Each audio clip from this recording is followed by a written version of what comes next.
എൻ്റെ പേര് ജയകൃഷ്ണൻ എന്നാണ്. ഞാൻ പവർജീൻ സോളാർ പ്രൈവറ്റ് ലിമിറ്റഡ് എന്ന കമ്പനിയുടെ ചെയർമാനാണ്.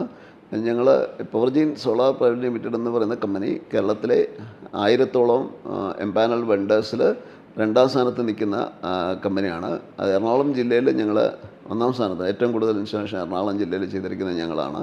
അതോടൊപ്പം തന്നെ ഈ എംപാനൽഡ് വെണ്ടേഴ്സിന് ഒരു അസോസിയേഷനുണ്ട്, മാസ്റ്റേഴ്സ് എന്ന് പറഞ്ഞ സംഘടനയുണ്ട്. ആ സംഘടന കഴിഞ്ഞ ഒരു വർഷം മുമ്പ് സ്ഥാപിച്ചതും അതിൻ്റെ സ്ഥാപക പ്രസിഡന്റ് ഞാൻ തന്നെയാണ്. അതിനുശേഷം ഞാൻ കൂടുതൽ ബിസിനസ് ശ്രദ്ധിക്കാൻ വേണ്ടിയിട്ട് പൂർണ്ണമായിട്ട് ബിസിനസ്സിൽ ശ്രദ്ധിച്ചിരിക്കുകയാണ്. അതുകൊണ്ടാണ് പുതുമയായ ഒരു ഷോറൂമും അതുപോലെ എക്സ്പീരിയൻസ് സെൻറ്ററും ഒക്കെ നമ്മൾ തുടങ്ങിയിരിക്കുന്നത്.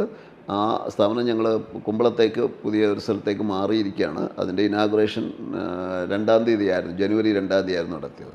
നമ്മളൊരു സോളാർ വയ്ക്കാമെന്ന് പറഞ്ഞാൽ നമ്മുടെ കയ്യിൽ പൈസ ഉണ്ടെങ്കിൽ അത് ബാങ്കിൽ ഇട്ടുന്നതിനേക്കാളോ SIP ഇൻവെസ്റ്റ് ചെയ്യുന്നതിനോ ലാൻഡ് ഇൻവെസ്റ്റ് സ്വർണ്ണത്തിൽ ഇൻവെസ്റ്റ് ചെയ്യുന്നതിനേക്കാളൊക്കെ ലാഭകരമായിട്ട് പോലും ജനങ്ങളിലേക്ക് വരാത്തതിൻ്റെ പ്രധാന കാരണം അവരുടെ കയ്യിൽ സർപ്ലസ് ഫണ്ടില്ല എന്നുള്ളതാണ്. അപ്പോൾ ഇത് ജനകീയമാകാനുള്ള കാരണങ്ങളെന്ന് പറയുന്നത് ഇപ്പോൾ ധാരാളം ബാങ്കുകൾ ഇതിന് തയ്യാറെടുത്ത് വന്നിട്ടുണ്ട്. അതിൽ കേരളത്തിൽ നല്ല ഇന്ത്യയിൽ തന്നെ ഏറ്റവും വിപ്ലവകരമായ ഒരു ആശയം നടപ്പിലാക്കി അത് കൊണ്ടുവന്നത് തൃപ്പൂണിത്തുറ അർബൻ കോപ്പറേറ്റീവ് ബാങ്കാണ്. അവരാണ് ആദ്യമായിട്ട് സോളാർ ഇൻസ്റ്റലേഷൻ ലോൺ കൊടുക്കുക. അതുവരെ സോളാർ ഇൻസ്റ്റലേഷൻ ഒരു സെക്യൂർഡ് ലോൺ അല്ലാത്തത് കൊണ്ട് ആരും ഇതിന് തയ്യാറായിരുന്നില്ല.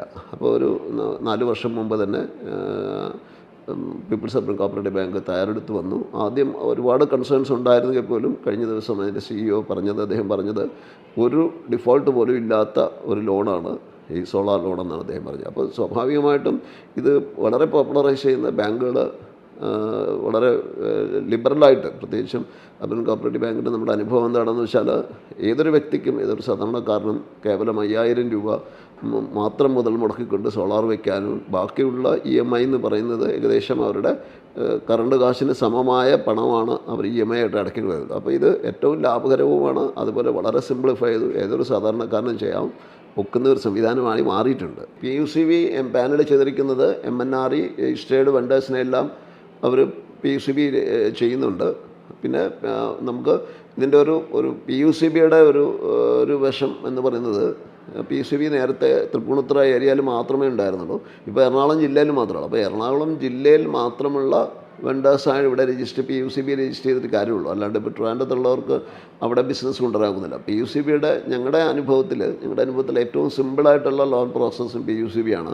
നമ്മൾ PUCVയിൽ ഒരു പേപ്പേഴ്സ് കൊണ്ട് കൊടുത്തു കഴിഞ്ഞാൽ അന്നത്തെ ദിവസം തന്നെ നമുക്ക് സാങ്ഷൻസ് റിപ്പോർട്ട് വരുന്നുണ്ട്, ഞങ്ങൾക്ക് മെയിൽ അപ്പം തന്നെ വരുന്നുണ്ട്, നെക്സ്റ്റ് ഡേ നമുക്ക് സോളാർ ഇൻസ്റ്റാൾ ചെയ്യാൻ സാധിക്കുന്നുണ്ട്. വളരെ സിമ്പിൾ പ്രൊസീജിയേഴ്സാണ്, വളരെ ഈസിയാണ്. അപ്പം ഞങ്ങൾ കണ്ടിരുന്ന ഏറ്റവും വലിയൊരു പ്രശ്നമെന്ന് പറഞ്ഞാൽ തൃപ്പൂണിത്തുറ ഏരിയ മാത്രമേ ഉണ്ടായിരുന്നുള്ളൂ. അതായത് കണയന്നൂർ താലൂക്കിൽ മാത്രമേ അത് കണയന്നൂർ താലൂക്കിൻ്റെ എല്ലാ പ്രദേശത്തും ചെയ്തിരുന്നുമില്ല. പക്ഷേ ഇപ്പോൾ അത് PUCV കഴിഞ്ഞ ഒരു 4 മാസം മുമ്പ് എറണാകുളം ജില്ലയുടെ എല്ലാ ഭാഗത്തേക്കും സോളാർ ഇൻസ്റ്റാളേഷന് വേണ്ടി തയ്യാറായിട്ടുണ്ട്. അപ്പോൾ പുതിയ ബ്രാഞ്ചസ് ഒക്കെ വരുന്നുണ്ട്. അപ്പോൾ അവിടങ്ങളിലൊക്കെ നമുക്ക് വളരെ ഈസിയായിട്ട് ചെയ്യുന്നുണ്ട്. പിന്നെ ബാങ്ക് ഈ KCB വെണ്ടേഴ്സിൽ അല്ലെങ്കിൽ MNRE വെണ്ടേഴ്സിൽ രജിസ്റ്റർ ചെയ്ത വെണ്ടേഴ്സിൽ ഒരു സെപ്പറേഷനൊന്നും നടത്താൻ ഒക്കില്ല. കാരണം അതൊന്നും ഇന്ന ആളുകളെ മാത്രം ചെയ്യണമെന്നുള്ള ക്രൈറ്റീരിയാസോ അങ്ങോട്ട് പ്രത്യേക ക്രൈറ്റീരിയാസൊന്നുമില്ല, ഉള്ളതായിട്ട് എനിക്കറിയില്ല. ഞാൻ പക്ഷേ ഈ PUCV രജിസ്റ്റർ ചെയ്ത ആദ്യത്തെ വെണ്ടർമാരിൽ ഒരാളാണ് ഞാൻ. തുടങ്ങിയപ്പോൾ തന്നെ ഈ MNRE സ്കീം തുടങ്ങിയപ്പോൾ തന്നെ ആദ്യം രജിസ്റ്റർ ചെയ്തത് ഞാനാണ് PUCVയിൽ.